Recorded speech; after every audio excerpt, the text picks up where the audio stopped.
Hey everyone, today I have this really weird comic, Thundercats versus Battle of the Planets. Or just Thundercats Battle of the Planets, like it says on the cover. In the actual comic, it says Thundercats versus Battle of the Planets, which isn't wrong, really. But anyway, the whole story's about, um, well, actually, I should give some backstory first. The Thundercats, I know the Thundercats pretty well. I'm a big fan. I've been a fan for years. Battle of the Planets, though, I've never really gotten into. I didn't see it as a kid. I tried watching some of it when I was a teenager, and it was fine. It just wasn't really my thing. I wasn't into it. I do know there were like several different versions of Battle of the Planets. It was an anime series. It was called Gatchaman, and I can't remember if was that the show that they mixed footage, or was that Voltron? Whatever. Anyway, I know that there were different versions. There was Battle of the Planets, there was Eagle Riders, and I think there was one there where they just called it G-Force, then there was like some sequels that they made. I think there might have been a couple of American exclusive like series they made. I don't remember. Anyway, so it starts off the Thundercats are on Third Earth. The Battle of the Planets G-Force guys are on their planet, or spaceship, something. I don't know. I don't know about all the planets, and this doesn't really hold your hand through explaining who everybody is. It expects you going in to know what's going on, which, I mean, if you're going to look at a book like this, you probably know a little bit about at least one of the teams, one of the, groups of characters. So anyway, there's a portal that opens up, and Lion-O and Mark from G-Force, this teenage dude, they're sucked into the mutants lair from Thundercats, and the mutants have gotten some technology from Spectra, the villains of G-Force. All right, and that's allowed them to enslave more of the Burbles. Yeah. Anyway, they escape by just kind of leaving and fighting Slythe a little bit. Slythe is really weird looking in here. The artwork is all over the place, really. Most of the time it's pretty good. It goes for kind of a...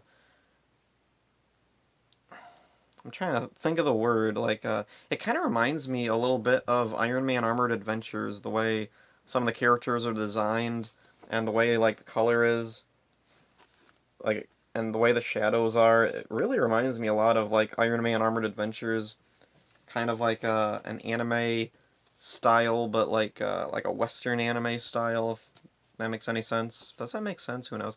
Anyway, oh, the cover's falling off. That's a problem with this. Oh, I'll just do this. This is easier. So anyway, so meanwhile, Lion-O and Mark are both trapped by the mutants, and at the same time, G-Force and the Thundercats think that either team kidnapped either member, and so now they're going after each other. The Thundercats go to the futuristic Earth of Battle of the Planets. They meet up with the G-Force guys. They get into a little scuffle, argument. Not really a big fight, just kind of an argument. And then Lion-O and Mark escape. They show up and they're like, it's okay. They're our friends. And then they separate, and that's it. There's no big team up moment or anything, and that's kind of disappointing. And they don't even really become friends or anything. They're still arguing right up until they leave each other. Um, so yeah, and the weirdest thing with this is the framing of the whole story. It's really bizarre. I don't think I've ever seen another comic do this, where the whole comic is taking place in the context of it's a cartoon on TV some little kid in his underwear is watching. Mm-hmm. Yeah, really. So let's see. Yep, there he is, right there, watching and humming the theme songs to himself.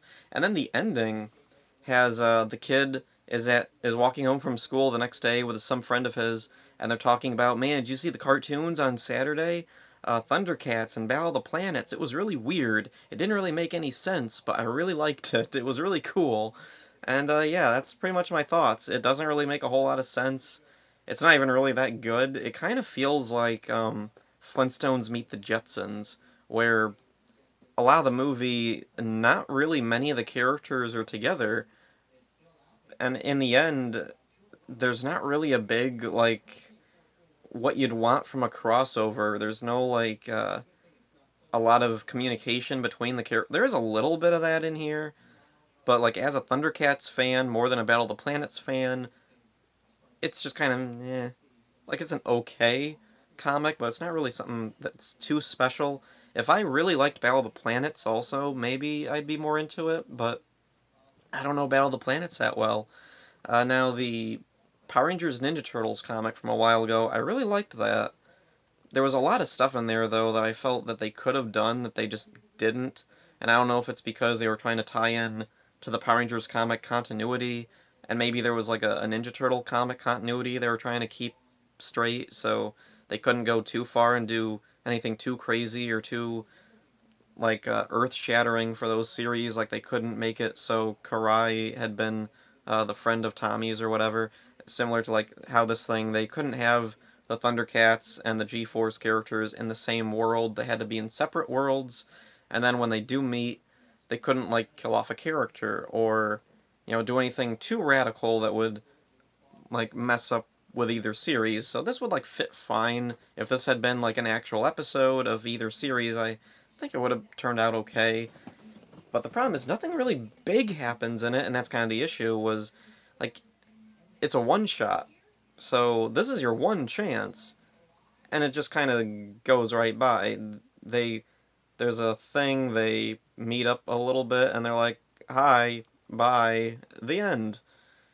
Yeah, it's kind of lame, but at the same time, I can't hate it because it's just a goofy little thing, and the framing of it kind of helps save it a little bit. But I have to imagine, like back in the day, when did this come out? This is let's see, Wildstorm, Top Cow, Wimage, 2003. Okay, so yeah, 2003.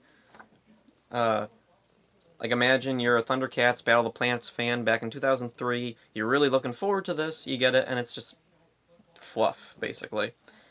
I, I think I might have been a little bummed out with this, but yeah, as it is, it's fine.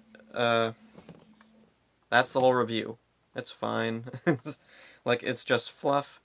It didn't do anything that like majorly ticked me off. It didn't do anything that made me think, "Wow, that was cool." It was just Yeah, it's not a very good team up. It really falls into that kind of like a weak team up, like the old Doctor Who Five Doctors, where like yeah, it's cool. You get to see a bunch of the old Doctor Who characters again, but there's not a lot of interaction. And when they do bring old characters back, they're either like just standing around following other characters, or they're not even there at all. They're just illusions. So yeah, it kind of feels just kind of like they really needed a stronger story for something like this. But on the other hand, I don't know Battle of the Planets, so maybe I don't know. Maybe Battle of the Planets didn't have strong stories. Who knows? But yeah. Anyway. Actually, there is another Thundercats team up I know of. The He-Man Thundercats team up. That was really good. Kind of violent at parts, but it was overall really, really good. I'd recommend that far above Thundercats versus Battle of the Planets, or Thundercats Battle of the Planets, like the cover says. Anyway, that's all I wanted to just talk about this weird Thundercats comic I found. Hope you enjoyed this. See ya.